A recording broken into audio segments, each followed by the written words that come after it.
I'm live. Oh, I should do this first, actually. Yeah.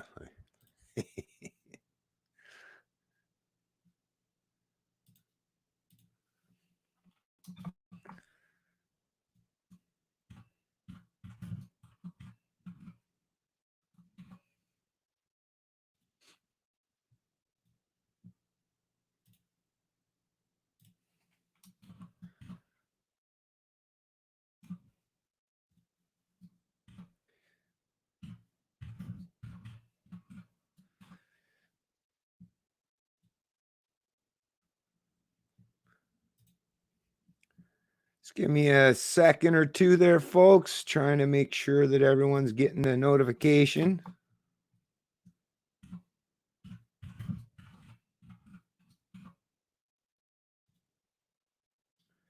And then once I've got that done, close that, and let me go straight to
all right, like I say, just going to give it a couple minutes here and let, let the notifications go out.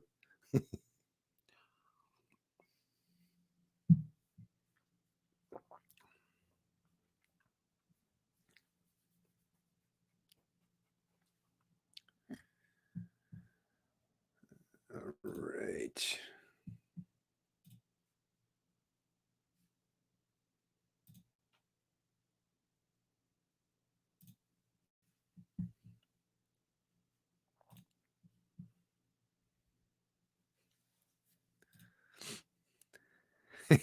Good morning, Ken. How you doing this morning? Good day. Hey, nice to see you there for us all, Bennett. I'm here. What's going on, Rika? Rika. Well, actually, now that I think about it, I probably should get someone else to choose to do some moderating duties here. Anyways, it's all good. It's all good. It's all good for now. But you, obviously, I don't know if you folks were, you must have seen. Yeah, here, let me just take that off from the banner. But yeah, really, really impressed with Elon's tweet, causing lots of controversy, of course, right? How dare he not be politically correct? Well, I mean, we've already seen past examples where Elon Musk is not politically correct. And thank goodness for that, right? Jeez. But you remember the whole thing with smoking a little bit of marijuana or cannabis or pot, weed, whatever you want to call it, with Joe Rogan, and he got into so big trouble, got his fucking hand slapped for daring to do that, right? Like, to me, this is so insane. The man's obviously like a genius, right? And has brought a tremendous amount of positivity to the world. But how dare you, do something that's not considered politically correct, right? Insane. But like I say, it is really nice to see that that he's literally standing up for freedom in the U.S. And that's a beautiful thing. Like I say, I wish more and more of these tech guys or these guys that very familiar with Silicon Valley or the tech world were more along those lines. I really, really wish that. That's the thing. A lot of these Tech Valley startups or these Silicon Valley tech startups, going all the way back to the beginning of social media, a lot of them were the heads or the inventors or the creators of these social media platforms that we all use today were Silicon Valley libertarians. As we're seeing today, the SJW crowd, the politically correct crowd, the progressives, right, have seemed to pushed all the libertarians aside or out the back door somehow, and now are taking up most of the space or most of the rhetoric or the stances or positions or policies that's coming out of Silicon Valley. I'm sure a lot of the people that are within the ranks of these social media organizations probably would identify as libertarians, but that's the thing with today. You got to kind of keep that on the down low if you want to keep your job. As James Damore. Well, James Damore didn't even identify as libertarian. He just dared to stand up and say, maybe we should go with the actual science in regards to gender or this pay discrepancy, right? Rather than playing politics with it. But we see what that got him. So that sent a pretty clear message and the chills towards a lot of these people in Silicon Valley, no doubt, and why a lot of them, are fearful to speak up, right? Which is a sad thing, because I wish there were more and more of them that were willing to speak up. Anyways, like I say, we got Rika and Ken here this morning, but I'm still waiting to see a few more people trickle in before I get into it. But I guess I can, might as well just go with the old Elon Musk tweet, right? Let's share it. Let's share it. Let's do some sharing. Because when I seen someone else share, it's like, really? Did he really? Let me go straight to the page source, the Twitter source, and see if that was correct. And yeah, there it is. As you can see, make sure that it's showing up here. Yeah. As you can see, there it is.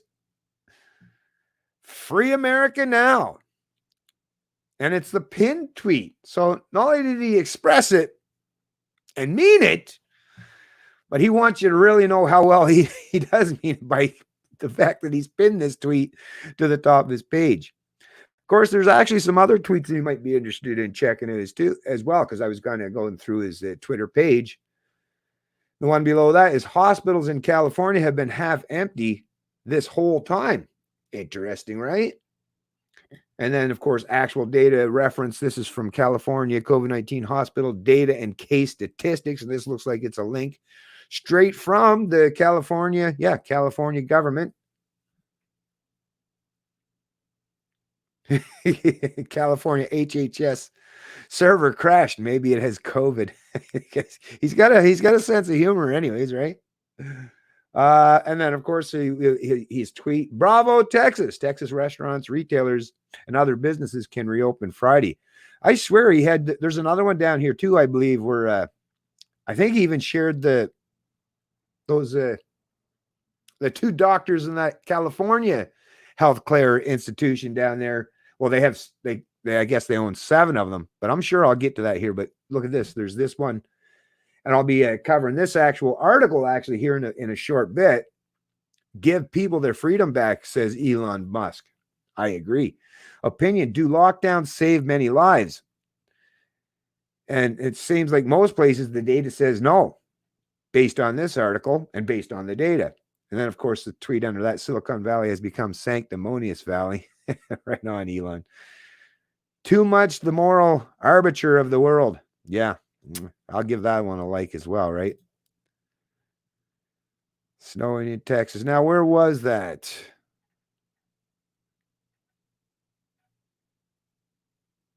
Oh, and of course, this is another thing he was sharing on his Twitter page. USA Today, fact check. Hospitals get paid more if patients listed as COVID-19, right? So kind of incentivizing these hospitals, these facilities, to claim that people are dying of COVID-19. And that's another thing I'm going to be covering. A Rebel News article in a little bit, where I don't know if you've seen it yourself, but Ezra was talking with this whistleblower from I think she's a nurse from a hospital here in Canada, that's basically blowing the whistle and saying that, even she was saying, we're basically being told to list if COVID is anywhere or even suspected as being anything have to do with a contributing factor to the death. They're labeling these deaths as COVID deaths, which once again And we know these numbers, the death rate is very, very low. And we're seeing in the percentile of like 10th of a percent or even into the hundreds of percent, depending on how you extrapolate the data and measure it out, if it's per population or per cases or whatever. But basically, what these numbers could be much, much lower if you're talking about, was COVID-19 the actual sole contributor to death, right? Was there any other extenuating circumstances or illnesses that contributed, or preconditions that contributed to that person's demise, right? In addition to contacting COVID-19, I would suggest at this point, and based on some of the evidence that's already come to light, is yes, that's definitely the case. Oh, and this is it right here. See that? Look at that. Docs make good points. And of course, yeah, I retweeted that. I don't know why I didn't have the like on it, but yeah. So even Elon Musk, right, was resharing or retweeting this Dr. Erickson COVID-19 briefing. I bet you can't watch it though. I bet it's been, is that the one that's been deleted or is it re-uploaded? No, see, this video has been removed for violence. So yeah, crazy stuff, right? Even people like Elon Musk, with obviously a very astute mind, right? And not conspiratorial in nature, and just wants to get to the bottom as anyone would, right? But even he's questioning some of the narratives put forth and presented by those in the media. Or I guess he's probably really wondering now, geez, what's up with that, YouTube? Why are you removing or taking down this video, right? All this is doing, that's the thing, what these central planners or these people that are trying to suppress this kind of information, you're only piquing people's interest and their curiosity even further. So I don't understand. Like, to me, it's like, are you trying to play reverse psychology? What's up with that? What's up with that? But anyways, I thought that was quite interesting anyways, about the tweet. And of course, you got some people out there, how dare Elon Musk say, let's free America, right? It's a mad, mad world out there, folks. It's a mad world. Okay, so let me close it. The Twitter. Let's see. There's a few more peeps showing up here. Oh, it's starting to trickle in. Everybody's getting their cup of coffee. I know. It's early in the day. I know. I'm sorry. My bad. Especially if you're on the west coast of the country. So I totally understand, folks. I really, really do. Yeah, Canadian caveman, BC and the Hizzle. Right on. Early to rise, early to bed makes people healthy, wealthy, and dead. Yeah, right on, Ken. Howdy, Howard G from Mississauga. Good morning, Jerome Wong. Good morning to you. Way to go. Thank you. Thank you very much. Okay, so now that we've got a few of the little things. Yeah, so actually, let me just deal with this article, like I say, that Elon Musk was referencing in his tweet from the Wall Street Journal. Because once again, it's facts that matter, right? It's facts over feels when you're talking about this stuff. That's what matters most. Of course, we have to all, we have compassion, right? But we got to use this too. And in this Wall Street Journal opinion piece with a headline, do lockdowns save many lives? In most places, the data says no. The speed with which officials shuttered the economy appears not to be a factor in COVID deaths, right? So, right? I mean, that's the thing. And I mean, I know lots of people are even suggesting today that, you can kind of make the excuse early on that, maybe a little bit of an overreaction was fine. But I personally would say I would agree with that sentiment. But I mean, this is not just a minor overreaction, right? This is going to be detrimental as it plays out for a lot of people. Well, it's already proven to be detrimental to millions of people, and not just, just average citizens as well. Like, you're talking about even for the food industry now, we're seeing, like, whether you're talking about in the dairy or the meat industry, now you're seeing massive disruptions and a tremendous amount of weight that's a direct consequence of these lockdowns. So anyways, let me read a little bit from this article and see what So, like I say, it's an opinion commentary submitted by T.J. Rogers, April 26th. That's right, too. I can't read this because I don't actually have a subscription to the Wall Street Journal. But hey, let's see what little bit I can read here. Do quick shutdowns work to fight the spread of COVID-19? Joe Malco, Yinan Weiss, and I wanted to find out. We set out to quantify how many deaths were caused by delayed shutdown orders on a state-by-state basis. To normalize for an unambiguous comparison of deaths between states at the midpoint of an epidemic, we counted deaths per million population for a fixed 21-day period, measured from when the death rate first hit 1 per million. Example, 3 deaths in Iowa or 19 in New York State. Now I can't read it. But anyway, so these folks did some kind of studies and something there, right? And they tried to make it as fair as possible for the purpose of this study. But based on the headline of this article, anyways, it's suggesting that no, actually, these lockdowns aren't saving many lives, and actually are probably causing, as has been suggested by a lot of people, including myself, that actually the remedies or the cure might very well turn out to be worse than the actual disease or virus. And once again, there's lots and lots of evidence coming to light that suggests that that is actually true. Now, I did want to cover this one as well, since we are talking about effectiveness of these lockdowns. Well, how effective are they? As we know, that's another thing too, is there are people around the world, or I should say countries around the world, that have tried different responses. And Sweden is just one of them, but it's not the only one. So today I'm going to be dealing with a different example. This one's going to be out of Japan. Now, there are a couple folks that I've watched a couple of their videos, and yeah, it looked like things are fairly normal in Japan based on them walking around with their own video camera and kind of showing us what's up. But in addition to that, even on this CBC News article, it suggests that, well, headline under the world section, Japan has 3 times the population of Canada, but 1/3 the COVID-19 cases, despite looser lockdown. Japan issues suggestions, not commands. Yet it has less than 1/3 of the number of cases in Canada. This was reported by Sasa Petrikic, April 28th, 2020. So yeah, Japan is a huge population with 80-some, almost 90 million people or so. So yeah, like 3 times the population. And rather than force mandated lockdowns, they're basically suggestions. And as we're seeing, based on that example, in comparison to contrast to Canada, they're faring much better than we are. So once again, more anecdotal evidence. It's not the end all be all as of yet, but like I say, the evidence starting to stack up, starting to pile up at this point, right? Like the iconic blossoms that fill Tokyo every spring, the pale pink sakura, much of Japan is currently out of bounds. Roped off, closed, or otherwise deemed unacceptable to visit. But unlike authorities in other places in the world, those in Japan have resorted to suggestions instead of commands. Violating them could get individuals a stern look, businesses a public shaming, but rarely a fine.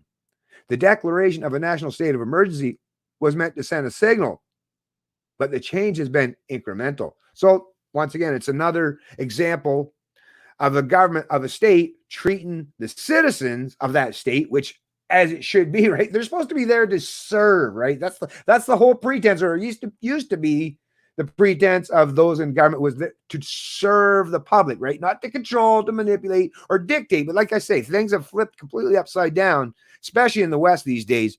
But yes, of course, sending good signals or messaging to the public to take this serious, right? I think that's the right thing to do, for sure. But at the same time, not punishing and penalizing people, because there are extenuating circumstances as to why people might have to choose to go outside or leave their homes. So this is, like I said, a great example of, once again, just like in Sweden, where at least the government of this country, of Japan, are treating the citizens as adults and seeing a positive benefit as a reflection of that, right?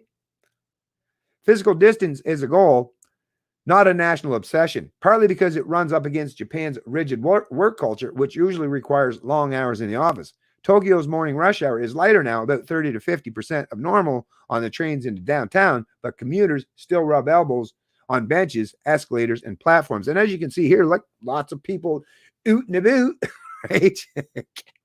And yeah, like nobody doesn't look like anybody's panicking, right? And as we're seeing, even with that triple population and all these people in close proximity with each other, because they are practicing some personal responsibility there, well, their COVID deaths and their cases are much lower than even in Canada. So once again, just another piece of evidence. But like I said already, the stack's getting pretty high, and I'm liking it. I'm liking it, which means, yeah, this is another example where authoritarianism does nothing more than give these central planners or these control freaks something to revel in and enjoy, right? And then, of course, let me deal with this article as well, because now that we're talking about, you know, what the consequences, intended or unintended, of these lockdowns or these government policies, well, look at this as an example of the kind of detriment that it's bringing. And this is actually in, you know, the medical fields, or when you're talking about dealing with hospitalization or people who have other, right? Because that's the thing. It's not just COVID-19. People are still getting sick. People still getting cancer. People still need surgeries, right? That's still taking place all across this country. But yet, because they're being pushed to the back burner or to the side to make room for these COVID cases, which doesn't seem to be, it's like they're setting aside all these areas in hospitals for this massive rush or rampage of all these COVID victims or deaths, but yet it's not seemingly materializing. Meanwhile, stuff like this is happening. So this is out of True North. 35 people dead from cardiac issues in Ontario as a result of delayed procedures. 30 to 50% of operating rooms across Canada are empty as a result of the cancellation of elective procedures. This is reported by the True North Wire, April 28, 2020. The University Health Network estimated that approximately 35 people have died from cardiac issues as a result of delayed procedures due to coronavirus healthcare restrictions in Ontario. Ontario's Minister of Health, Christine Elliott, revealed the estimated deaths when questioned about whether she had any knowledge of collateral damage resulting from restrictions to elective procedures. I understand that a report has been released today by UHN with respect to cardiac deaths, and has been estimated that approximately 35 people may have passed away because their surgeries were not performed, said Elliott during Tuesday's daily coronavirus briefing. I just can't help but think, is there going to be lawsuits as a consequence of this? I mean, you would think so, right? That's not something any of us want to hear. It certainly was not intended, because the best medical decisions were made. Really? They were? Are you really that confident that they were made? The best decisions were made? Anyways, but as I said before, any death is a tragedy. Well, that's the thing. That's the thing. Apparently, it's not that any death is a tragedy, because you're picking, you know, winners or losers, not just in the economy, but who lives or dies, or who's susceptible to these things. That's why allowing freedom to actually flourish, it doesn't give you the pretense of being in this position. To me, as a politician, the best fucking thing that you could be doing at this point in time is stop doing this, because you are, once again, may very well prove to be at some point in time having blood on your hands by intervening so much into people's lives. Let not just the free market, but freedom actually flourish, because most people, in spite or despite of the policy or recommendations, are going to do what's best for them and those they care about. To leave that in the hands of central planners is just a bad idea all around, right? I don't want to call it collateral damage, because they are deaths, and that is very concerning and sad to all of us. Like these, it's just this, right? It's just this. And if I was someone that, you know, had these people die, if I was a family member, a close family member, I would be like, I don't want to hear your bullshit rhetoric. I don't want to hear your politics, right? Just take your politics and your goddamn, you know, talking points and go shove them right fair square up your you-know-what, because it's not beneficial. Someone close to me died because of this nonsense. And you know the way a lot of Canadians are, they want heads to roll. So there's going to be a lot of Canadians that are going to be definitely outraged based on some of these things that are taking place or the deaths that are happening that seem to be needless deaths, right? So anyways, there's that. Like I say, folks, pretty crazy stuff. Yeah. Oh, and there was this one. Let me share this one real quick too. I might as well, since we're on the topic, and I had already mentioned it. And like I say, all these are in the description of the stream. But as you can see, Ezra, when he was interviewing her, and this is what you have to do. Actually, if we want to entice whistleblowers, and I would even suggest, let me just put it out there right now. If there is a whistleblower and you want to talk to someone, and if it's not Ezra or Rebel Media, and you want to talk to me, I would do everything. And like I say, I know how to use encrypted email services. I have an encrypted Proton email account. And you can always find that in the links in my videos as well. If you want to communicate in an encrypted email service so that you make sure that it's private and you want to protect your privacy, but you want to whistleblow on some of the things that's taking place in Canada, then I definitely would be another one of those people, just like Ezra, that would do everything in my power to maintain and protect your identity from being publicly known. Because this is, like I say, these things are very, very important. And it's very important for those of us who are trying to spread these kind of alerts or information around, is to do what we can to entice some of these people to come out of the shadows and give us some clarity as to what's really happening behind the scenes. And this nurse, as I said, now this is a 14-minute, 15-second long video, but this nurse definitely did that and explained quite a few things. So like I say, if you want to check that out, the headline is "Exclusive Ontario Nurse Speaks Out. No coronavirus emergency in Ontario hospitals." And like I say, that'll be in the description of this stream as well. So like I say, it's pretty wild there, folks. There's a lot of things that's taking place that seem to be needless, absolutely needless, based on not just this woman's actual real world firsthand experience as a nurse herself, but even by, like I say, some of the evidence that's coming out on a lot of these other media reports or articles that I've been referencing in recent days, right? Okay, let's see. Okay, who else we got here in the stream? Still can't sign up for Epoch Times web issues. Anyone else have this problem? Really? That's odd. But speaking of the Epoch Times wizard, I'm going to be going to that story right here just shortly after reading these. Officials can be charged with negligence. Yes, good point. Hello from Ottawa. Hello, Louise Norman. Appreciate you showing up to the stream. And if you don't mind, hit that like button. And anyone else, if you haven't already, hit the like button for the stream there. It would be really great. But anyways, since you brought up the Epoch Times, yeah, let's talk about that, because let's first go to this. This was the original article. Let me just share that real quick. That said, the headline redone 3 times. First time, second time, third time's a charm.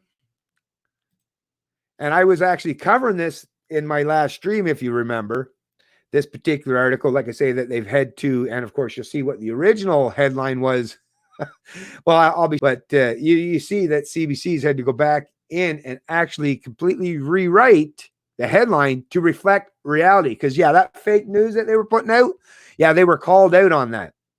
So now their headline is "Some Canadians see claims in Epoch Times about origin of virus as racist and inflammatory." But like I say, I'll show you here real quick after that actually has come up with 2 different headlines. Actually, let me bring that up right now. I'll open it right quick in my next gen page. So let me take that off there.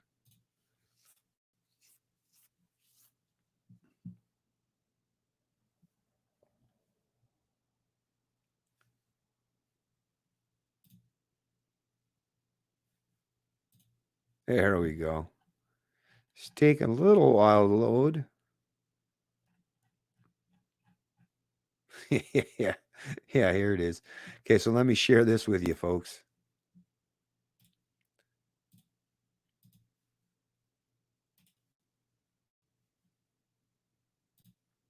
Okay, so this is from my next gen that I shared on my next gen news and views. And as you can see, this was Paul Mitchell. It was a tweet from Paul Mitchell on his updated status. Ministry of Propaganda engages in Stalin-style rewriting of history and headlines. See the screen grabs to see how CBC spun the narrative after their clumsy defense of the Chinese Communist Party blew up in their face. Now, he had the two, and I just went and added the third one for my because I was sharing this to my Next Gen News page. I went, so these are the two. So this was the original one. Racist and inflammatory. Canadians upset by Epoch Times claim China behind virus made as a bioweapon. So this was, as he pointed out here, this was the before. This was the original headline of the article, which, yeah, totally like as if Canadians, all Canadians were upset, were they? Right? Like, come on, obviously, what a fake news. Hashtag fake news. Now, the second try they had after the Epoch Times had actually sent, and I'll be referencing that article out of the Epoch Times that was pushed back against CBC, and they actually sent a letter to CBC to clarify some things and point out the inaccuracies and the lies espoused within the CBC article. But anyways, subsequent to that, there was the second one was some Canadians who received unsolicited copy of Epoch Times upset by claim that China was behind virus. Now, that would actually be a more honest or forthright writing of a headline article, right? But, and that was what they went with when on their second go around. But apparently there must have been someone in there at the CBC that said, no, we still should bring up the inflammatory and racist thing because, we just got to keep talking about racism because that's all we really know. Identity politics is what we're all about here at the CBC. So now we got to at least introduce that or keep that part and parcel of our rhetoric, right? So this was the final one. So this is the third installment of their headline article. And they finally figured they got it right this time, right? So instead of Canadians, they at least acknowledge it's just some. So not all, hashtag not all, right? Some Canadians see claims in Epoch Times about origins of virus as racist and inflammatory. So they're like, all right, well, we're pushing back enough that we got to include this racist and inflammatory because, we love this sensationalized type of rhetoric, right? That's what the CBC is all about, basically modern day tabloids, right? That's what the CBC is, basically a modern day tabloid. So, they had to stick with it. That's their go-to. That's their business model these days. And they wanted to, stick to that kind of bullshit. Anyway, so let's get to the actual article that the Epoch Times sent as a response to that ridiculous article. And as you know, I read a bunch of it there yesterday in my past stream. And it'll be obviously linked in this one as well if you want to just refresh yourself on what it said. But this is the response from the Epoch Times to that CBC article, which I think was great. And it really shut down. I had a couple of people, it was weird when I was dealing with this yesterday on my social media pages. It's like, what did CBC or someone out, the bots or the trolls out there to try to discredit anyone that was, offering the perspective of the Epoch Times, right? Because, yeah, I experienced it myself. So anyways, make sure you folks can see that. Probably expand on the text just a bit here. So this was, like I say, a response article from the Epoch Times. CBC intentionally excluded crucial facts about Epoch Times and our coverage of Beijing's cover-up of virus outbreak. This was published by Cindy Gu, April 29th, 2020. The Epoch Times recently published a special edition on how Beijing's cover-up of the coronavirus outbreak in Wuhan led to the global pandemic, with the front page headline, How the Chinese Communist Party Endangered the World. Notice that the headline was the Chinese Communist Party endangered the world. This person wasn't suggesting that it's the Chinese people, right? So if you're not referencing the Chinese people, you're talking about a party. Well, how's that racist? So once again, even with CBC now having to go back and use that racist, it's still fake news because there's nothing racist about insulting the Communist Party of China. Matter of fact, a lot of Chinese people like to do that, although they keep that on the low key so they don't get thrown in the gulags, right? Or the internment camps or whatever the hell they call them over there in China, right? It is an 8-page collection of Epoch Times articles distributed to select areas in Canada. as we believe it contains important information for Canadians to have. On April 29th, CBC published an article devoted to this special edition that is deliberately misleading and intentionally excludes crucial information we provided to CBC prior to the publication of the article. So they even get out in front and sent information to CBC to show like the evidence and what they were going to be reported on, which to me seems like a very, very astute thing to do, right? Although I don't know why they would feel they would have to, but I guess they probably recognize that CBC, Canada's, or the Communist Broadcast Corporation of Canada, right, would probably take issue with it, but they at least, I guess, put it out there that, hey, this is, we're talking about the Chinese or the Communist Party of China, right? And of course, as you see all these things that are highlighted in blue, those are the actual articles that you can click on. If you look at this article, that'll take you directly to them. Okay. The sole purpose seemed to be to discredit the Epoch Times and a reporting on the coronavirus. Yep, that sounds exactly like what they were doing. A copy of our email to the CBC reporter prior to publication is included at the end of this article. I am heartened to see that most of the comments on the CBC article, and yeah, I'll be definitely referencing some of those comments on the CBC article, are critical of it. At the end of this article, we include some of the comments. Okay, well, actually, I could just even reference those ones, right? The headline CBC gave the article seems to speak for all Canadians in saying racist and inflammatory. Canadians upset by Epoch Times claims China behind virus made it as a bioweapon. How does CBC know how the majority of Canadians feel about our coverage? Yeah, good question, right? How would they know? There's no possible way that they could know. The article quoted an individual who feels our coverage of the Chinese Communist Party, CCP's responsibility for the coronavirus pandemic is racist and inflammatory. Is that one individual's opinion the source of a headline speaking for all Canadians? Right? Good question, right? Yeah. Because, yeah, that individual does not speak for me. That's for damn sure. And most people should realize that that's the thing in this world of collectivism, right? No. That's the point of having individuals, and individualism is, yeah, I'm responsible for myself only, right? The headline focuses on a small part of our 8-page special edition, a commentary article that discusses the history of top CCP officials talking about developing bioweapons.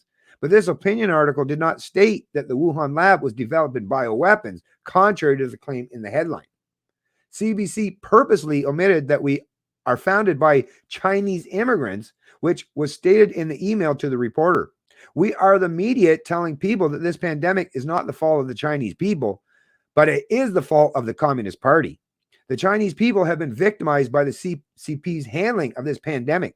By discussing the CCP's role, we are truly standing up for the Chinese people.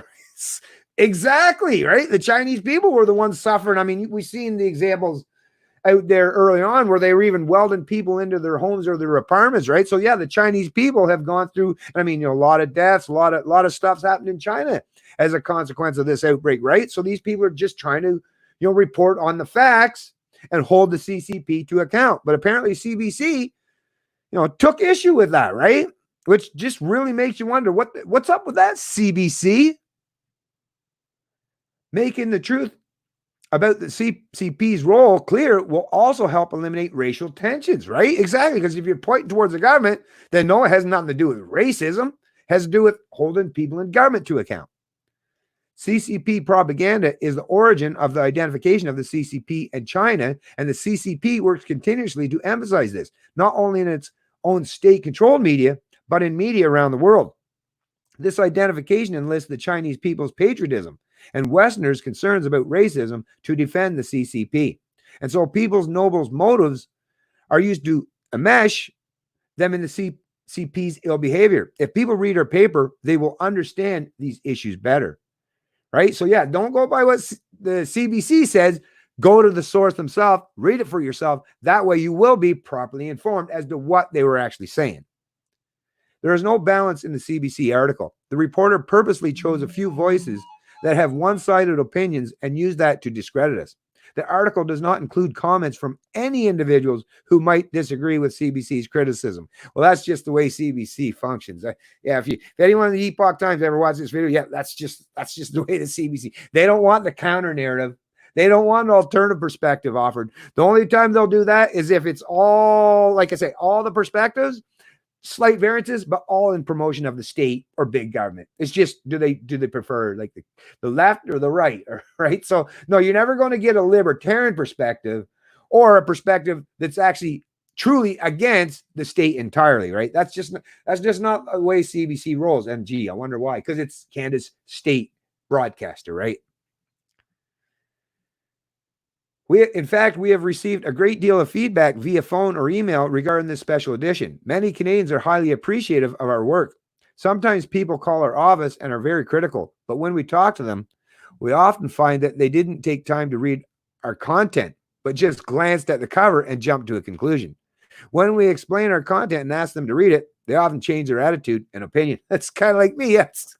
Yeah, you can talk a lot of smack about me, but if you've ever actually listened to what I have to say, that's like people that say they disagree with me all the time. It's like, okay, all right, what? Based on what? Right? Let's actually sit down, let's talk about it, and we'll find out most of the time that no, actually you were just misinformed. Right? If you actually properly knew what a libertarian is and what libertarians stand for, then you wouldn't have this hatred on towards them. But as soon as they come and talk to me, they're like, oh, so you're not that person that the lefties told me. Libertarians aren't exactly, how the media presents or portrays them, right? That's what I mean. Don't trust these hacks in the media. Go to the source. Find out for yourself. That's how you know you're properly informed anyways, right? The CBC article tries to discredit our reporting on China. In fact, China is the most difficult subject for media to cover due to the Beijing's regime's lack of transparency. However, we have more connections inside China than others and have reported vital information ahead of many other media. We started to report on the Wuhan virus on December 31st and reported on the cover-up of the real numbers in early February. If more people had been reading the Epoch Times, our country could have been prepared. In our opinion, there is not enough truthful reporting about China and the nature of its ruling communist regime. The CBC article also uses the persecution against Falun Gong in China to unfairly frame us as an agenda-driven media, and this goes on to misrepresent that persecution. It is grossly irresponsible reporting to say its followers say the Chinese government persecutes them and oppresses their religious rights, as though the evidence for the persecution of Falun Gong depends only on what its adherents say. From the most basic research, CBC should know that both the American Congress and European Parliament have passed resolutions urging the CCP to stop this persecution campaign and have raised concerns about or explicitly condemned the forced organ harvesting that has targeted Falun Gong practitioners. Regarding the persecution, one CBC source said there could be certain exaggerations, thus playing down a severe persecution campaign that has resulted in untold suffering and death. The article also has simple factual errors. For instance, the first sentence describes us as a free newspaper typically found in street boxes. The Epoch Times in Canada stopped distribution through street boxes last July and is only available via paid subscriptions and home delivery. This article asserts that the Shenyang Performing Arts Company is part of Epoch Media Group. It is not. We understand different readers might have different opinions and that they have the right to choose whatever media they want to read, but having different voices gives people more choice and makes for a healthier society. This CBC report is meant to shut down our voice. Instead of debating on specifics and pointing out concrete reporting errors, it quotes a few critical voices in order to discredit us. We have received numerous awards for our reporting, including from the Society of Professional Journalists and the New York Press Association. We also received a national award for our SARS coverage in Canada after being among the first media to break the SARS story in 2003, 3 weeks before the Chinese regime admitted there was an epidemic. Cindy Gu is the publisher of the Canadian edition of the Epoch Times, and this was the email sent to the CBC reporter prior to publication. The email includes a message to the CBC reporter, information worth noting, and information about the special edition.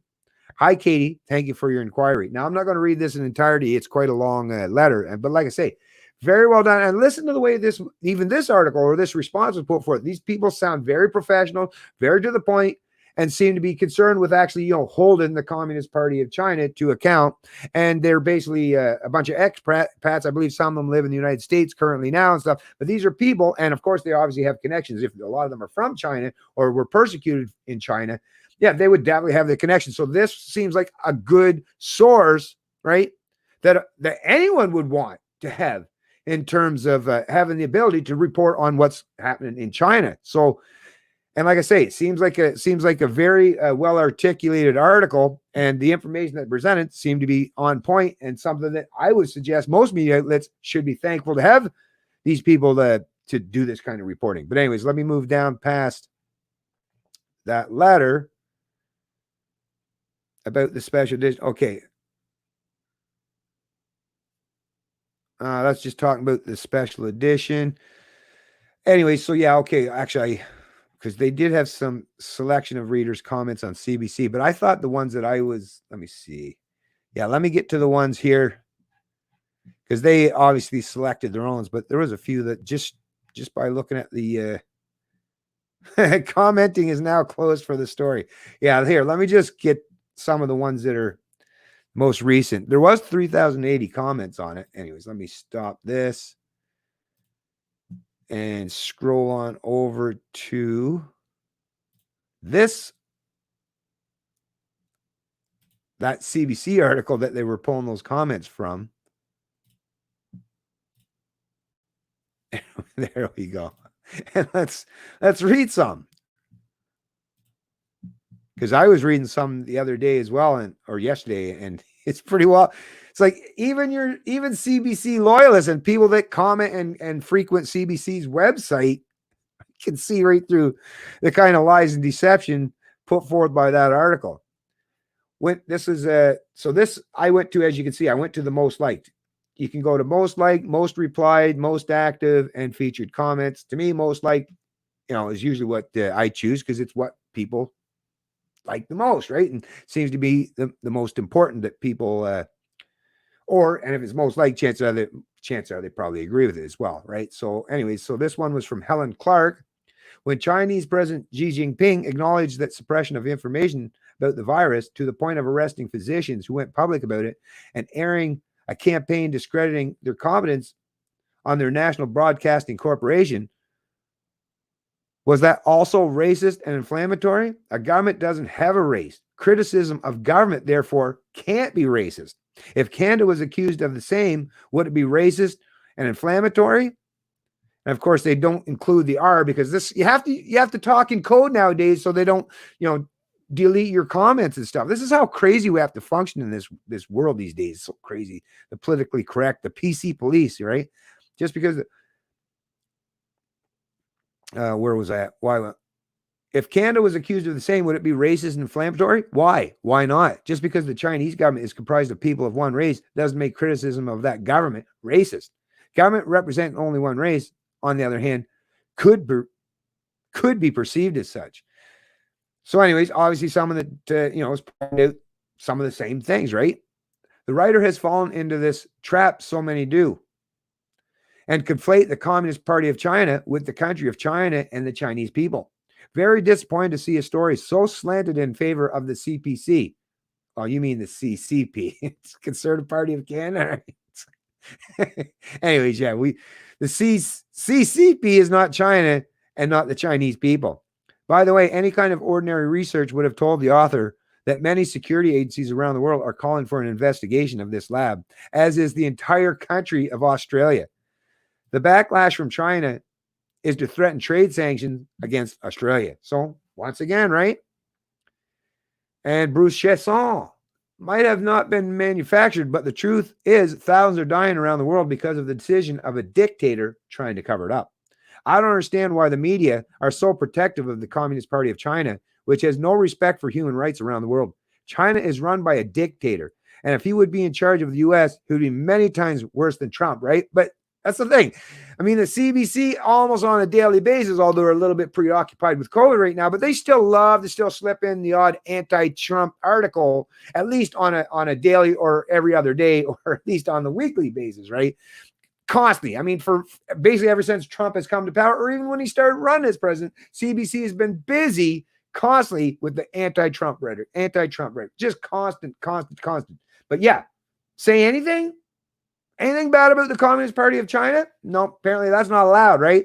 Once again, what's up? What's up with that, right? What's going on within the CBC? Sounds like when people say the Communist Broadcast Corporation, and people say, what are you talking about? Well, I mean, hello, right? Even the very people who read CBC and frequent their own articles on their own website point at the very real fact that, yeah, the CBC seems to have an affinity of communism and the Communist Party of China. And I mean, come on. No wonder they get along great with the Trudeau liberals and are basically the media mouthpieces for Justin Trudeau, because Trudeau was even caught at one point in time saying, yeah, he's a big fan of China's China's basic dictatorship. So CBC and the Trudeau liberals, big fans of communism, right? And I'm glad to see that some of these CBC loyalists are actually recognizing that and pointing it out. No wonder CBC had to close down the comment section, because it would have been nonstop pointing out the exact same thing, right? It's a pro-democracy, anti-communist publication. No wonder this media source doesn't like it. This is Sarah Desmond. Plus, it is owned and run by expats of said criticized country. I got a subscription. It's refreshing to read the truth. Right on. Yeah, exactly. It's a pro-democracy, anti-communist publication, but yet CBC, right, loves to try to discredit those types, right? Wow.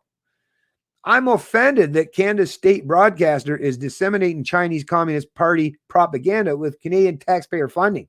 Is that what we've come to? Well, yes, John Smith. You're a little late to the game, apparently, but better late than never. But yes, that is what Canada, and that's the thing.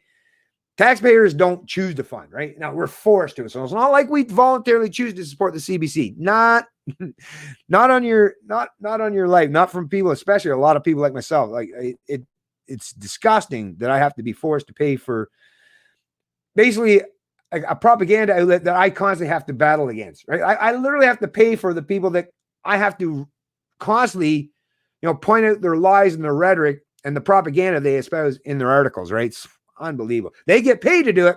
I don't, but it's vitally important that somebody does it, which is why I do it. And a lot of people don't even like going near the CBC. It's like, ew, they feel dirty afterwards. And trust me, yeah, there's days where I feel like I got to have a shower immediately thereafter as well. But hey, it's a tough job, folks, dealing with these hacks, these commies in the CBC. But yeah, somebody's got to do it.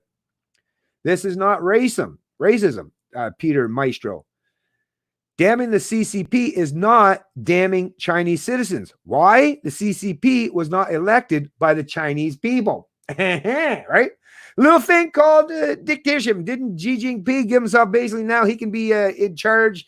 And all is in a one-party system to start with, but which yeah, obviously dictatorship. But didn't he basically write up some rules says, yeah, I can just stay on basically indefinitely, right? So, yeah, right. I have no intention of holding the people of China responsible for the country's handling of COVID-19, but I feel more than justified in wanting the CCP to be held to account. They lied and denied for several critical days when there was a real chance to isolate it. Well said, James Oliver. And obviously, a tremendous amount of the people that even frequent the CBC agree with you as well. Karen Strawn, is that really her? I think that's that lady. Isn't that the Honey Badger lady? Honey Badger, right? I believe it's Honey Badger. Huh. Anyways, moving on. Roger Stanley. If you don't want to deliver the paper, oh yeah, because that was another thing contained within the article. That's right, too, folks. Actually, you remember when I was covering it in my past stream, how the paper delivery guy, the postal guy, was like, I don't even like to touch. I don't even want it. It's like, yeah, this comment, beautiful response to the mail carrier saying that he doesn't want to carry that. He doesn't want to carry that mail because of what's contained within. It's like, really? If you don't want to deliver the paper, you're attempting to control the message. Just who do these postal carriers think they are? Good question, Roger Stanley. Children should be taught critical thinking from a young age at school. People are now so impressionable and gullible that they are susceptible to all sorts of conspiracy theories, some plausible and others absurd. Donald Trump's entry into the presidential race was based on the birthism theory that many, anyway, so that's obviously had nothing to do with this article. Maybe they were commenting on the wrong article there because that came out of left fielder. Whatever. Let me see. I might read a couple more here. Yeah, this Sean Catherine. And I see a substantial portion of the people commenting here actually have their own profile pictures as well. The CBC has no right to speak on behalf of Canadians. I'm Canadian and I support the Epoch Times and the Chinese Dissidents who write for that fine publication. It's a disgrace that ethnic Chinese people who dare to criticize the CCP are demonized as racist by the taxpayer-funded CBC. Forced, I'll add. Forced. Taxpayers don't. Once again, I just have to do it. Sorry, that's just what I do. But well said, Sean Catherine. John Smythe. Let's take another look at this. Some people may have, so he's quoting from there, some people may have erroneously conflated criticism of the Chinese Communist Party with criticism of the Chinese people. Thank you. Enough of criticism equals racism. And it's mostly made by Chinese people suffering under corrupt and abusive CP government. There's no such awfulness about China's government that we don't need to pretend it's all okay.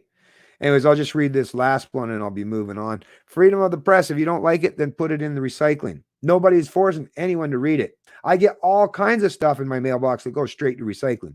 As for the postie, if you want control over the items you deliver, start your own courier company. Unless it is illegal, do your job and stop complaining.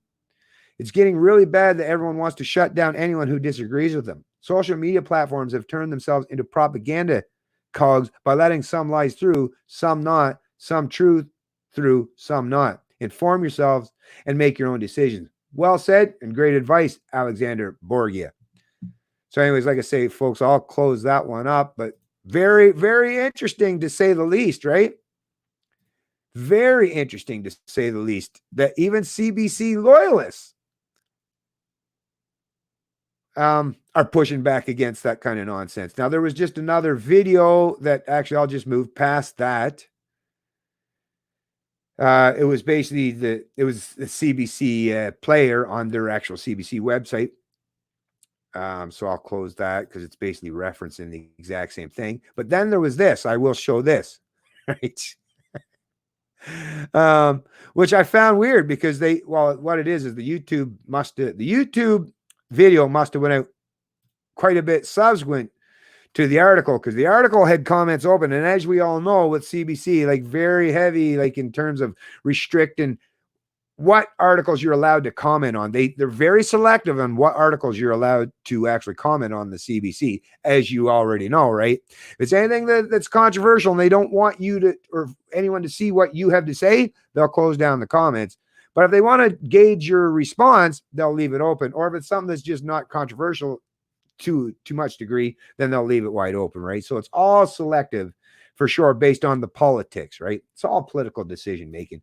But I did find this interesting because at the very least on YouTube, there's always a comment section on YouTube videos, and very few organizations are so against freedom of speech that they're willing to shut down and close the comment section off entirely. That's something that Steve Paikin on the TVO, it's always been that way. The agenda, they don't want to hear any perspective or opinions or pushback against the rhetoric they try to espouse, so they shut down the comments and they're always closed. But the fact that this article or this YouTube video from obviously CBC's YouTube channel, oh, sorry, wrong one there. I scrolled down to it, and it's only a 2 minute and 1 second long one. But if you look on this, as you can see, comments are turned off on that article too. So once again, CBC, they know in there at the CBC, they know they're not just propagandizing people, but they know what they're doing and how terrible it is, which is why they're basically choosing to shut down and silence anyone that watches this video and would like to comment or reply to it, which once again, the CBC, Canadians are forced to pay for this shit. There should be no way that if you're forced to pay for it, there should be no way that the CBC, whether it's on their own social media, or sorry, on their own website or on any of the social media platforms, the fact that it's publicly funded, well, we're forced to pay for it, but the fact that we're all as Canadians are forced to pay for it, we should at the very least be allowed to offer our own opinions or perspectives or responses or comments on their YouTube videos or anything on their social media pages. But once again, The fact that they get to take your money, but they don't have to allow you to actually interact or engage or respond to these things just tells you how tyrannical, or maybe tyrannical is a little bit, overly bombastic in words to use in terms to describe this, but very restrictive and suppressing in terms of, actual engagement and people actually having dialogue or counter narratives to push back against this stuff. CBC is terrible for that stuff. Terrible, like I say. So anyways, let me close that one out.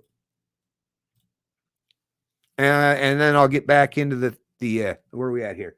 All right, 59. We're at a 1 hour exactly. So that's good because, like I say, I'm going to try to have this one tied up within an hour and a half. I know 2 hours is definitely too long, and I'm going to try to get better and maybe just cover less articles. That's another thing. Maybe if you folks think maybe it'd be better if I keep between an hour and a half, maybe just cover less articles and maybe do more streams. That's another option as well. So like I say, I'm always trying to figure things out that what works best for not just me, but for your enjoyment as well. And to get hopefully more and more people wanting to come and watch my streams. So going to try to keep tweaking. I'm going to keep tweaking, folks. Good morning to you, Jake Phil.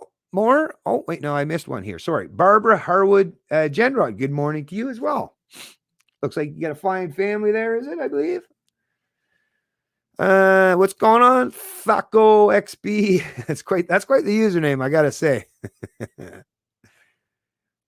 Who is really running Epoch Times? Another example of state-owned media, fake news. Well, actually, I just covered that, Louise. Actually, so it's not state-run.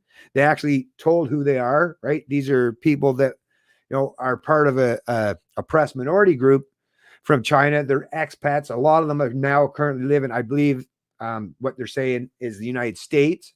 There may be some in Canada, but no, as you see, they explained who they were. They're basically from an oppressed group, and they try to hold the Communist Party of China to account. So there's that. And like I say, even if you disagree with them, well, you don't have to read them, right? It's simple as that. I'm not sure what the truth hurts is there. I like how, though, that isn't that wild, though, that, and I, like I say, nothing against you personally there, Louise, but I do find it quite striking that the person that's suggesting that the Epoch Times is something nefarious in some ways is choosing to remain with no profile picture themselves, right? It's like, I don't know. Like I say, nothing against you personally, but are you 100% sure on your, or are you from the CBC? I don't know if you are. Communist broadcast, the irony, hypocrisy is spreading so thickly. Anyways, yeah, I think based on just what I covered anyways, that, like I say, their articles, their information speaks for itself. That's the thing. You can try to discredit them, but their articles and the information contained within it speaks for itself, right? That's the problem with trying to use these goddamn narratives or motives or to attempt to discredit people. Like, you don't have to like the person. You don't even have to like, matter of fact, it wouldn't even matter if these people were like, I don't know, like some, I don't know what the hell, state run. Like I say, like the Russian government and the Chinese government, they might agree with each other on some things, but you might even find some Russian media that will tell some truth regarding some things that are happening in China because it's in Russia's best interest. So even people that you would perceive as your enemies, right? Forget about the people. Concentrate on the information they're providing, because I don't give a shit about the person. What I really care about at the end of the day, if you're someone that wants to consume news and be knowledgeable, is what's contained in terms of the information they're providing, right? Forget about the source. What's the information? Now, the source might lend you something to tell you what their background, what their history. That might give you something that might suggest that maybe they might be trustworthy or not. But at the end of the day, it's the information that matters most, right? And that's how I would base my judgment towards any media or news organization is, are they offering genuinely truthful, honest information? And if they are, well, government-funded news has to end. I agree, blunt news. That is, to me, I mean, the whole point of news is to be adversarial towards government. So, I mean, if the government is funding it, like I said, I've said many times in the past, most people aren't going to bite the hand that feeds me. We all know this. We know how humans function. We understand human psychology enough to know that, yes, most people are not going to bite the hands that feed them, right? So, yes, the fact that government And I mean, it's not even that the government is paying, like, it's not like Trudeau pays out of his pocket. They're just forcing us to pay for the propaganda. That's all it is. But yeah, I definitely agree 100%. If you want to have anything that's remotely resembling actual adversarial media or journalism that's meant to hold those in government to account, then yeah, having government funding, well, it's a complete contradiction, and it's definitely going to go against that goal entirely. So thanks for pointing that out, Blunt News. Canada, the sacrificed goat. Thanks, Patty, Pandemic, and the rest of the liberal clowns. Yeah. Good morning, Reverend Jim Jones. Louise, Epoch Times has ties with Falun Gong opposed to the Chinese government. Yep. Yeah. I just, like I said, just covered that in the actual article. Right on. Thanks for joining the stream, by the way, there, Reverend Jim Jones. Someone needs a color wheel. Is that me? I don't know. I know I'm crazy with that style, right? Little Miss Sodal. Right on, Little Miss Sodal. Ah, right on. You I so many things in terms of tapering and hemming, and I hear you. I hear you. CBC, Canadian Bullshit Channel. It really is. It really is. Or the Communist Broadcast Corporation, right? There's lots of people have come up with some pretty cool terms to describe CBC, but yeah, I agree. But anyways, that's pretty cool username there, Little Miss So It All. Right on.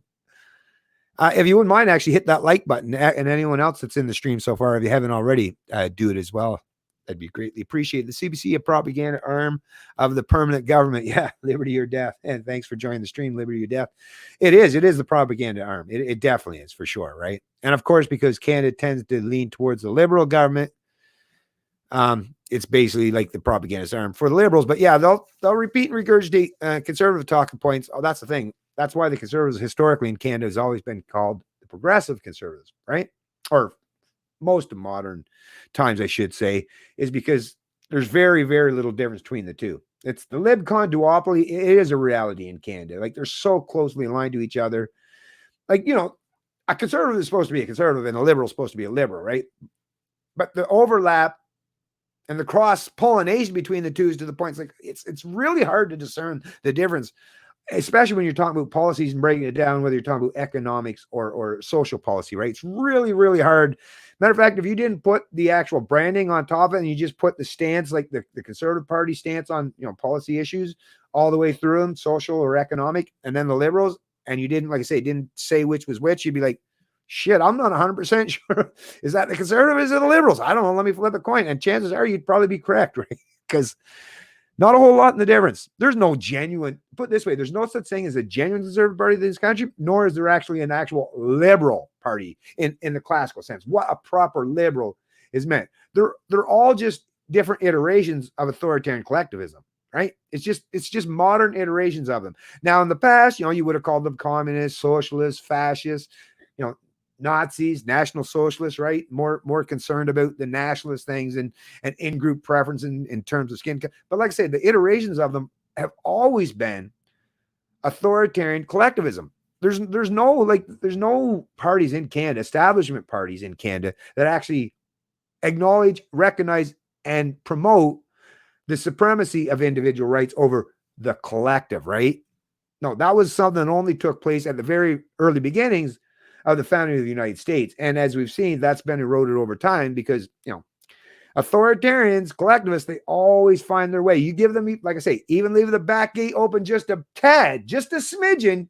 If you leave a little bit there where some of these authoritarians or these control freaks can find a way, even into a limited government as the U.S. used to be at the very founding of the country, is they'll grow that over time. And as we've seen, that is what has happened and taken place, not just in Canada and the UK, but in the US. Even the US, the very bastion of individual rights, freedom, and liberty, has even seen that eroded to the point where, yeah, it's like I say, and not that I'm saying we got to go back. No, it's not a matter of going back. It's about going forward. But like I say, let's get to the point where we're not leaving exceptions to the rules, right? Because every time you leave these exceptions to the rules, and leave your gate wide open, well, the authoritarians are going to keep coming in every time. You're not going to be able to keep them at bay for very long, which is why revolutions is a failure And I mean, they have advanced society or humanity, I'll say, to a substantial degree, but there's a tremendous amount of unneeded, unnecessary pain,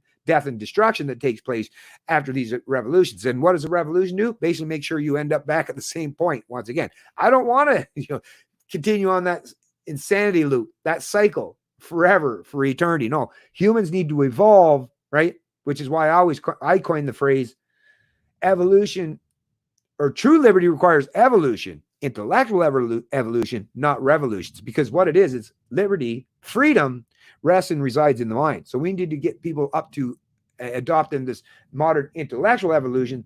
And that's how you eliminate the need for the state or big government, is just by getting people to realize that you don't need it. Just like with your kids when they realize, you don't need Santa Claus, right? Matter of fact, Santa Claus doesn't exist.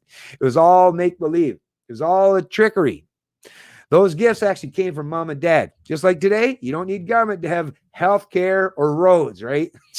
We can eliminate that very pretense of that mystical entity that we require, right? That allows people to use that mysticism and that, like I say, that abstract part where we all have to follow certain rules, whereas they don't, right? That's the back door. That's the gate that's left open. And until we figure out a way to close it, right, and open up people's minds, close the gate to authoritarianism, which requires the opening up of the Canadian people's mind, until we can figure out how to make that widespread, then, yeah, we're in a precarious situation, and we're going to be for some time going forward. Anyways, I know I went on a little bit. Oh, yeah. Yeah, actually, you did there, Blunt News. It was just at the very, very beginning of the video. Maybe if you just check it out. But it's basically just, I was just covering his tweet and a few of his other tweets. The main tweet that he put was this one here, because I got one. But his was obviously America. But I just kind of copied and reiterated free Canada now. But that's basically tweeted on his Twitter page the other day. And he's even pinned it. So he's doubled down. Not only is he standing firmly on it, even with the controversy of how dare he say, like, that's the thing. How's that a controversial thing to free America now, right? How's that controversial, right? But yeah, even with the pushback that he's getting from it, he's doubled down by pinning it to his page.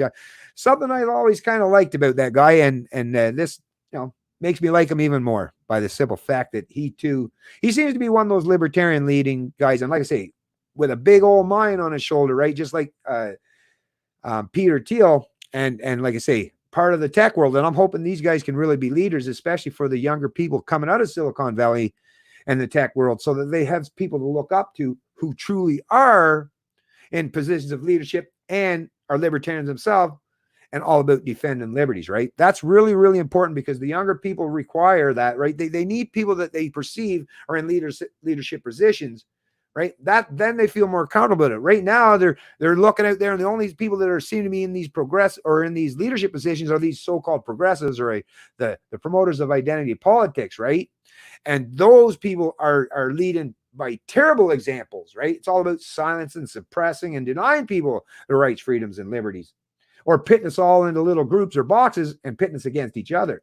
Whereas, like, Elon's not saying, I want some people free. No, that's how you unite people is, yes, the thing that brings us together is our respect and adherence to the fundamental rights and principles of individual liberty, right? That is something that we should all be able to gather around. Anyways, back to the comments.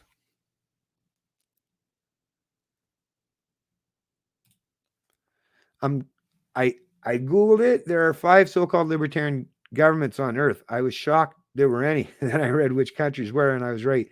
There are no libertarian governments on earth, therefore. Yeah. Right. Right. Well, like I say, it's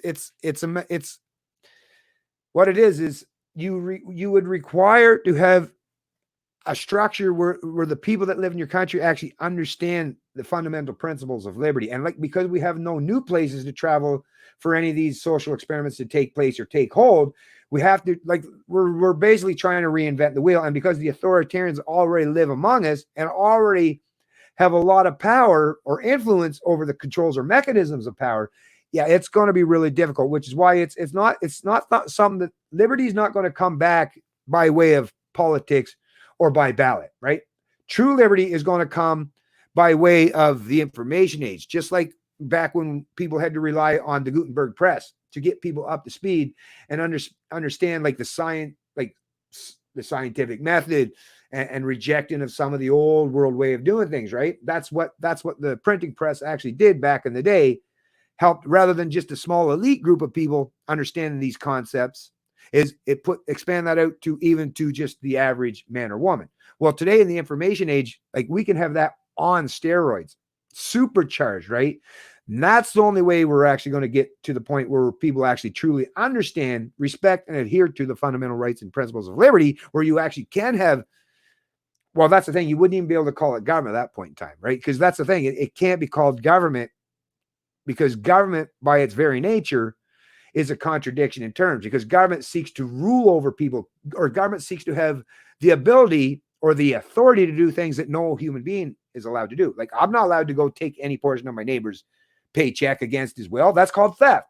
But somehow someone in government, or someone that calls themselves the premier or the prime minister, can take from millions of people a portion of their income against their permission, because they say it's the price of living in a country, it's the price of being part of society, right? So they can use political rhetoric, whereas if most Canadians understood that, nope, theft is theft. You don't give anybody an exception to that, right? Because the minute you've given someone the exception where they're allowed to have theft turned into legalize it, where they can make it so that it seems ethical or moral to do so, then now, like I said, then you have created that's the area where you've left the back door or the back gate open. And we do have to get the point where that is not the case. So will there be libertarian governments? Just like in the day when people in the South used to say, well, there's no such thing as these areas around here, around these plantations, where of course there's slaves. Of course there's plantations. That's just the way it is. There's never going to be a time when there's no slaves, let's say in some of these southern states. How did it happen? Because of modern advancements in technology and people no longer believing in the concept of slavery. Once you have properly articulated how immoral and how unethical it is to have slaves, and you make that as part of the premise as what it is to live in a free society, it means you can't leave exceptions. No, if you promote freedom, then you can't say you are entitled to that freedom, but that person is not. You have to universalize it. Once you've universalized liberty and freedom, well, you don't have government anymore. I mean, you could have contractual obligations and agreements with people, whether they're in your local community, the extended jurisdiction, or whether you want to call it a province or a country, like I say, because a lot of these things will kind of fall the wayside once we actually get to the point where we actually do respect each other as sovereign individuals, right? But you definitely can't call it government. Well, I guess you can, but once again, then you're using the same word that used to describe something that was all about preemptive uses of force or violence or threats thereof, and trying to make that something that's completely different. So you can't. I don't even think once you get to the point where you have libertarian societies, let's say a libertarian society, right? If we lived like perfect, I just use my jurisdiction. If all the people in the area I lived in all agreed that we don't use force, violence, or theft towards each other, and we didn't give anyone the exception or the ability to do so, then we couldn't call it a government. I mean, you could call it a cooperative, right? If you want to call it that, although that's already got its own connotations. But once again, you can use lots of things, but it has to be absent of anything that describes using preemptive force or violence or theft, right? So you can't describe it or call it government at that point in time. Society, like I say, whatever you want to call it, that's totally up to you. But it will happen at some point in time if humans actually develop our brains well enough. And I mean, think of it. We've come a long way from the days of hunter-gatherers or as Neanderthals or Homo sapiens, right? So is there potential for humans in the future to get to that point? I think so, but it's definitely more of a long-term strategy. And I think it's going to require at least a couple generations of people at least knowledgeable in regards to what it is to be a free human being before that's actually going to take root or take hold. Then once you've affected the culture that way to respect individual rights, freedom, liberty, then that'll just play out without needing government, because that's the kind of people that you would have within your society, right? Anyways, I know that was a bit of a rant there, right? Good morning, Mr. G. Rich. See, Ben is at it early today. Yes, I sure am. Yes, I am for sure. Indeed, Lee. Neighbor. Morning. Okay, let's see. Traditionally, anarchy seems like the way to go. Well, yeah, and anarchy is basically just the absence of rulers. That's the thing. People hear the term anarchy and they think, oh, it's just those people running around with Molotov cocktails and throwing them at the cop cars and stuff. That's because you have these people that call themselves anarchists, and they're usually those people that would be identified on the left, like those Antifa. But they say they don't like the state, but boy, the way they talk, the rhetoric, and how they want to organize societies, sounds like they're big time into government and central planning, right? But anarchy, in terms of not having rules, yes. Yes, we definitely should have rules to function and abide by. That's just normal, right? Whether you're engaging in the public sphere or the economic sphere, we have to have rules of engagement, right? Simple as that, or the social sphere. But rulers, yeah, we definitely don't need rulers. That's like today advocating for anything other than anarchy is like advocating for, yeah, we need a king, or yeah, we need a dictator. Well, do you really? I think not. And history, or modern history, or the future today shows that actually we don't. People would have been clamoring for the monarchy, or the dictatorship, or the king, or the Caesar, right? Do we really need them? No, obviously not, because they no longer exist today, or for the most part.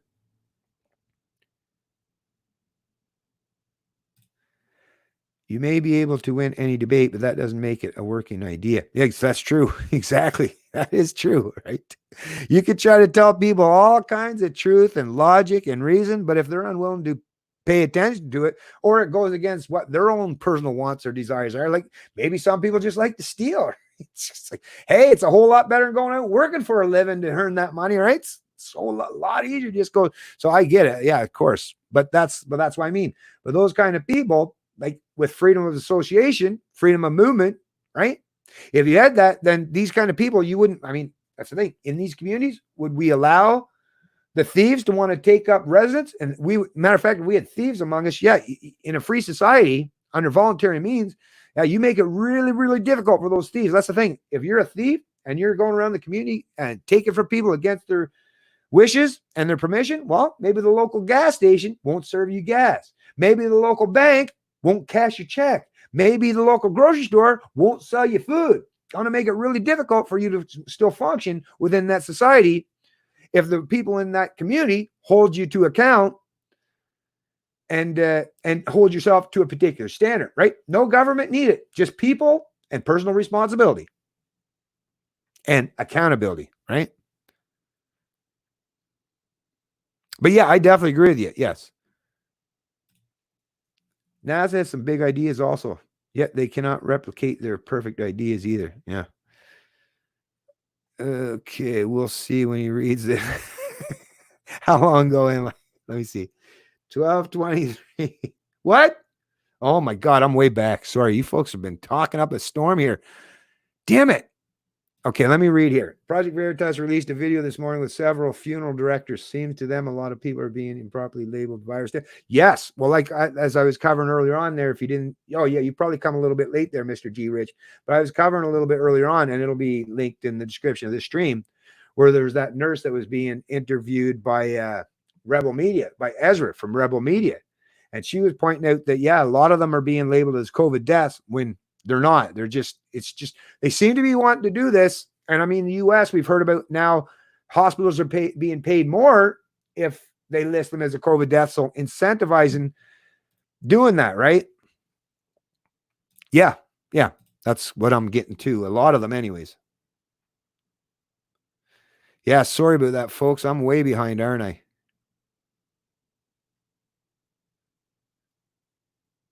I go have quick share energy boost. I'm sure of two things when it comes to that. Lisa Tam, she loves the CCP. She used to be in. That's a man. I don't, like I said, I don't know. I can't say about that one, but right? Everyone's allowed their opinion, right?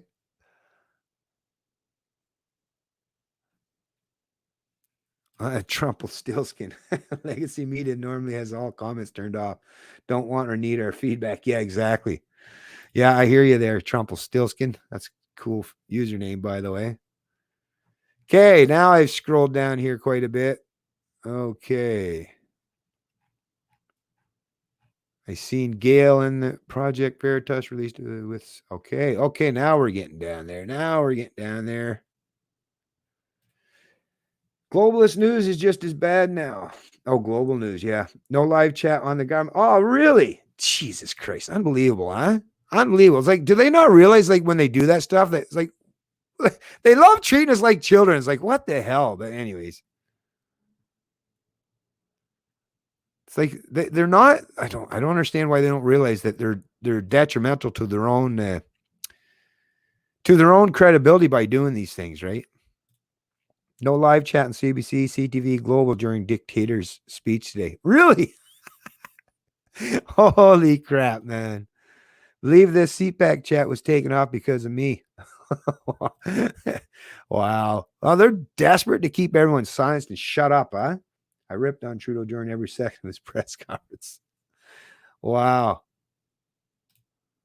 Where's my Epoch newspaper this morning?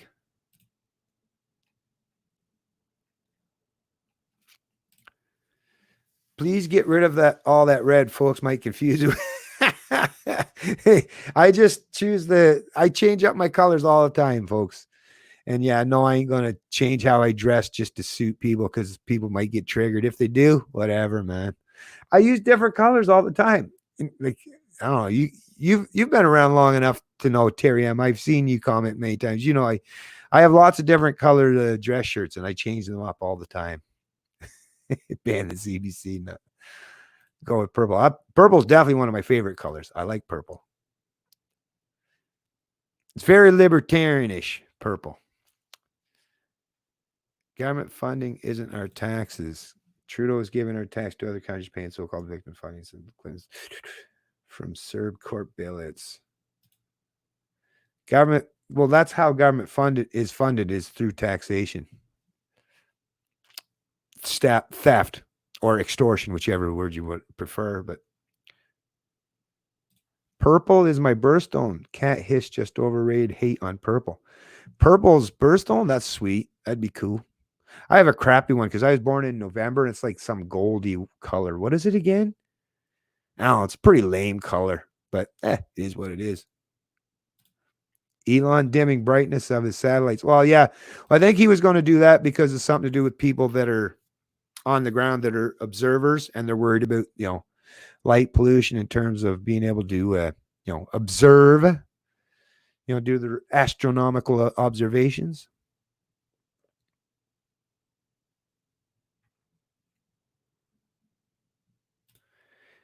All societies have been controlled for so long. We have no idea if any of these libertarian government ideas will work. There hasn't been a revolution in art, literature, science. Well, like I say, the only way the U.S. worked and the founding fathers, which would have been identified as classical liberals or libertarians, right? The only way it worked because they had a whole new place to set up their experiment on. And yes, it happened post the Enlightenment era, right? Where people were actually not just coming to better knowledge in terms of science and observation of the actual real world around us, right? And the scientific method, but also the fundamental understandings of what it is to be a free human being. Like, a lot of the great teachings of not just economists such as Adam Smith, the founding father of economics, but like, people that were talking about and promoting property rights, such as John Locke and others. Like, a lot of the Enlightenment era figures were the very people that drafted and set up the Constitution of the United States. So you do, like I said, what that tells me and what it should actually point out to anyone is you need all the pieces of the puzzle in place before you even attempt to try to assemble them. You can't try to create a libertarian society under the modern form of statism, right? Because you're talking about people that have grown up and function under a very different ideology than what you or I understand. These are people, like I say, these are ideologues. Have you ever tried to go to, like, let's say, a grandparent of yours that's very much into the religion and so heavily and thoroughly indoctrinated in it that they'll reject anything scientific based because, if God or the Bible didn't say it, they'll reject it outright. Well, that's what you would be trying to do with trying to change Canada in a libertarian society today. People have been indoctrinated into the religion, the cult of statism. Their mind believes in this stuff very heavily. And it started out, all of us were inundated with this stuff since we were little kids, right? What, 4 or 5 years old? When we were just barely starting to understand some of these very concepts in terms of what it is, like how does society work or function, right? So no, you need, like I say, you need multiple successive generations of people learning and adopting to this modern knowledge in terms of what it is. Because once people realize they're free, like, and the old expression of the red pill, once someone has taken the red pill and they see and observe the world for what it is in reality, rather than the mysticism that's been jammed into their head, once you've seen that, you can't go back. You could pop the blue pill all day long after that. You're not going back to sleep.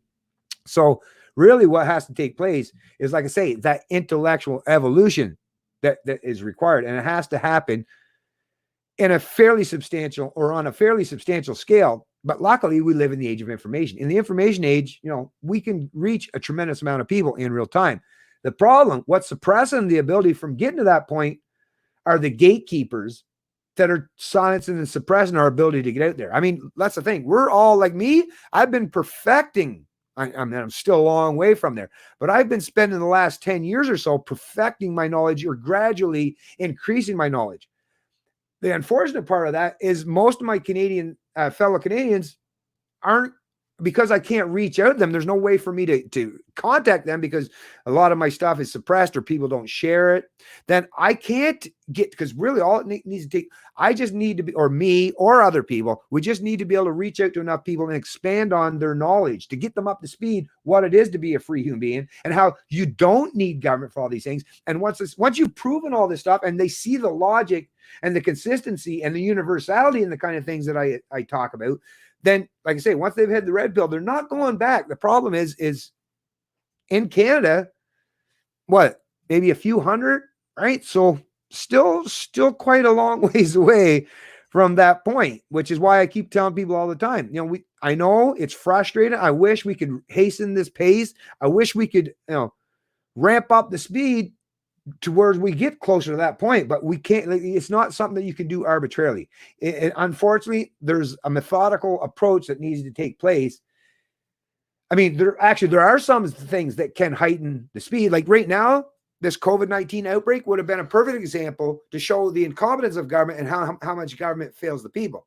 But because, once again, our voices and our ability to reach multitudes of people are being suppressed, well, they're continue to have their propaganda espoused while our voices are basically overlooked or ignored, or you're that tree falling in the woods and nobody's around to hear it. So you can have the greatest ideas on the planet, doesn't mean a whole lot, as was being suggested already, if you don't, by pseudoscientists, if you don't have, like I say, you got to have an audience. Without an audience and without the Canadian people seeing and hearing things what people like myself say, well, we got a long way to go yet, folks. Sorry for that disappointing revelation, but it's just the reality.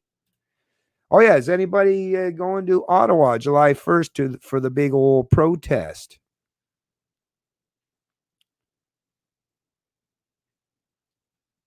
Okay, scrolling down. I just want to make sure. There was a few things I wanted to cover, but I like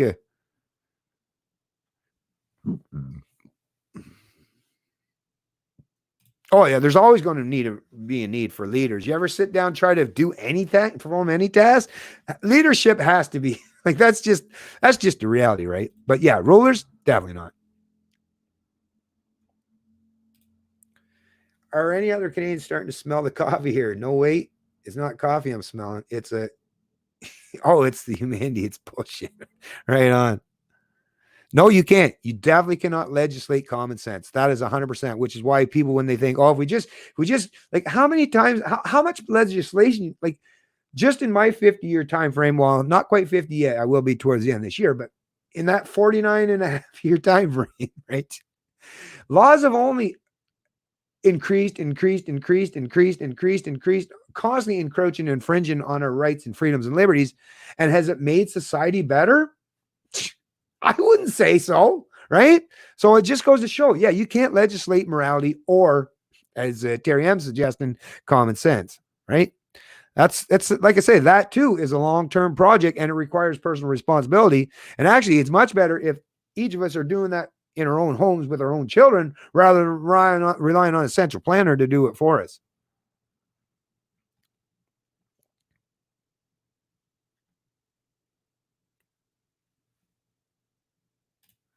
Oh, actually, no, I wore pink the other day. I'll wear it again soon, though.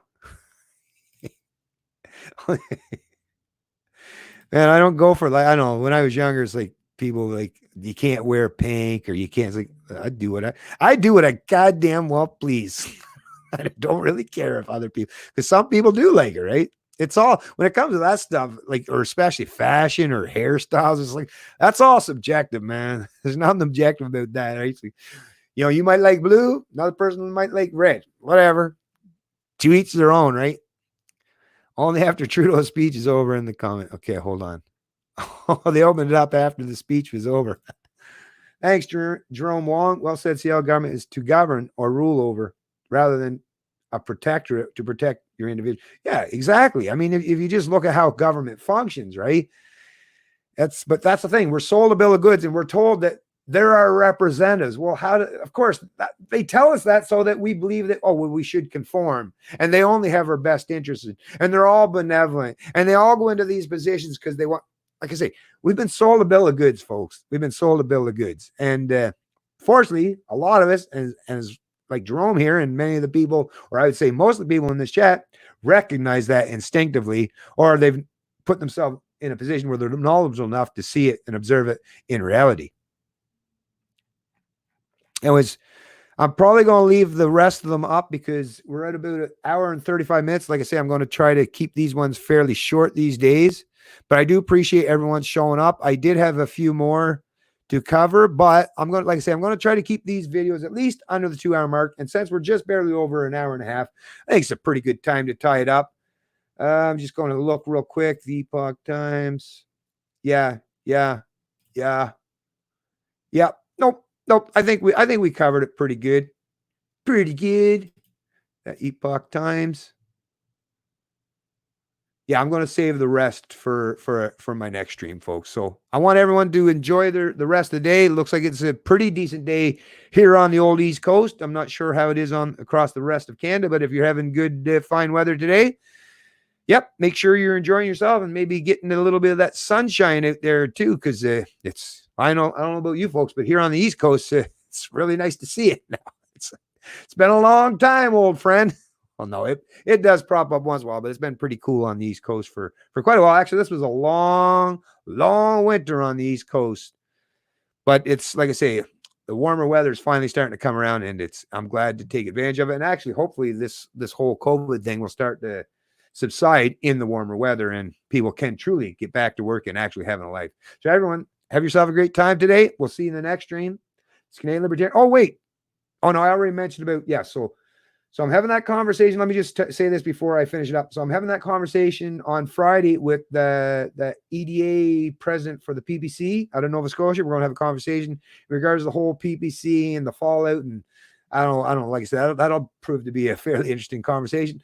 And then the day after that, on Saturday, I have that debate with the advocate for a basic income, that the contributor to ThinkSpot. So for Friday and Saturday, I definitely won't be doing any streaming because I'm going to have, I will be streaming, but it won't be to do with the COVID-19 because it'll be dealing with those particular things. So like I say, just watch out for sure for Friday and Saturday for those streams. And then of course I'll probably be doing what is today actually anyways. Oh, today's Thursday. Okay. Nope. Sorry. Not even paying attention to what day of the week it is. So that'll be tomorrow and Saturday. So I guess for the COVID streams, this will be pretty much it for the COVID streams till I would suggest Sunday. Anyway, so we'll see you tomorrow. And like I say, make sure you do join up for that stream. When are we having that conversation? Actually, let me check that real quick here. Where would I find where that is? Just one sec here, folks. I must have it written down here because in addition to put everything on computer, I still use the old pen and paper from time to time too. Okay, that's the ThinkSpot one, but where did I put? Where did I write down? Oh, actually, no, there's more here. Sorry. Bear with me, folks. Bear with me. Oh, okay, yeah, it's Mitchell Foley. The EDA president for PPC in Hants County.